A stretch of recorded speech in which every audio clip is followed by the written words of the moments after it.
Hello, U.S. history students, and welcome to the Week 15 quiz. For this quiz, we will be going over 10 different questions worth 2 points each for a total of 20 points. Question 1, Medicare, Medicaid, Head Start, and food stamps were ideas Martin Luther King Jr. came up with to lift urban African Americans out of poverty, part of Johnson's War on Hunger, provisions of the Civil Rights Act of 1964, or programs created as part of Johnson's Great Society. Question 2, which of the following advertisements would have been illegal after the passage of the Civil Rights Act in 1964? A, 4-bedroom house for sale, good schools, close to shopping, must qualify for financing. B, public concert in the square this Saturday night, white section, first 10 rows. C, employment sales position with local manufacturer must speak both English and Spanish. School district seeking bids for construction of new private elementary school. Would it be A, B, C, or D? Question number 3. What effect did the demonstrations and marches in Selma in March of 1965 have on the civil rights movement? Within 2 years, desegregation had ended in the South and racial equality had been achieved. 5 months later, Johnson signed the Voting Rights Act, and the number of black voters in the South rose. Civil rights activists realized that nonviolent civil disobedience would not work and became more militant. They had little, if any, effect on the civil rights movement. Question number 4. Why had some black leaders taken a more militant approach to civil rights by 1965? They believed King's approach to demanding civil rights was too cautious and the pace of change too slow. Johnson's civil rights legislation was too slow in getting passed by Congress and resulted in little change.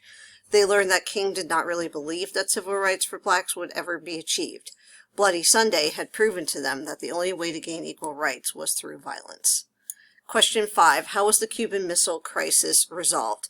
With skirmishes in the Caribbean that ended in a standoff? With negotiations that removed Soviet missiles from Cuba and U.S. missiles in Turkey? Through meetings of the UN Security Council, with negotiations that allowed Soviet missiles to remain in Cuba, with UN inspectors monitoring them? Question number 6. What was the main reason for U.S. involvement in Vietnam? To enforce the policy of containment and prevent the domino theory from becoming reality, an interest in honoring a commitment to the members of the United Nations, the decision to honor a treaty agreement, or a U.S. banana supplies from Vietnam would be interrupted if the country fell to communism. What was the outcome of the Vietnam War? Vietnam loses to China and became a colony again. The North Vietnamese win and Vietnam becomes a democratic nation. The South Vietnamese take the capital of Saigon and Vietnam becomes a united communist nation, or the South Vietnamese take the capital of Hanoi and Vietnam becomes a united democratic nation. Question number 8. Which was not a reason some people were opposed to the Vietnam War in the United States? Vietnamese civilians were being killed by U.S. bombing raids, the draft unfairly targeted poor and working class men, the United States was interfering in what was essentially a civil war, or Americans no longer saw communism as a threat since the Cold War ended. Question number 9. Although Republican Richard Nixon ultimately won the presidency, it was the Democratic National Convention that characterized the election of 1968.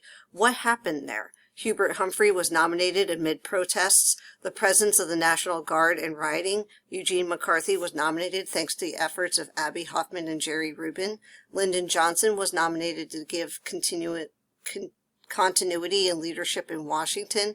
Richard Daley was nominated as a result of forceful leadership in Chicago. Question 10. Where were students killed as a result of campus unrest and National Guard intervention? Birmingham State College, Kent State University, Michigan State University, or Maryland State University? When you are done, please click Submit so it goes into your gradebook successfully. Good luck.